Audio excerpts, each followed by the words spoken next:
आज की जो कहानी है वो बाल भारती के दूसरी कक्षा की मराठी किताब से दी हुई है आणि गोष्टीचं नाव आहे कणभर तीळ.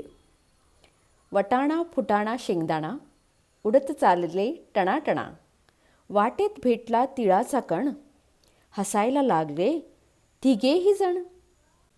तीळ चालला भर भर, थांबत नाही कुठे पळभर.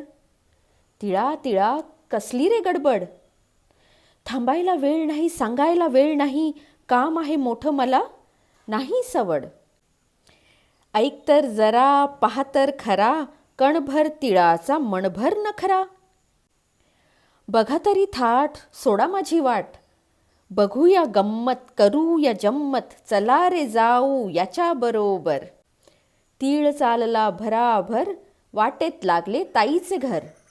तीळ शिरला आत, थेट स्वयंपाकघरात, ताईच्या हातात छोटीशी परात. हलवा करायला तीळ नाही घरात, ताई बसली रुसून, तीळ म्हणतो हसून, घाल मला पाकात, हलवा कर झोकात. ताईने टाकला तीळ परातीत, चमच्याने थेंब थेंब पाक ओतीत, इकडून तिकडे बसली हलवीत. शेगडी पेटली रसरसून, वटाणा फुटाणा शेंगदाणा गेले घाबरून. पण तीळ पहा कसा, हाय नाही हुई नाही, हासे फसा फसा. पाकाने खुलतोय, काट्याने फुलतोय. अरे पण हे काय, तीळ कुठे गेला, काटेरी पांढरा हलवा कुठून आला. वटाण्या फुटाण्या शेंगदाण्या पाहिलीत गंमत, कणभर तिळाची मणभर करामत.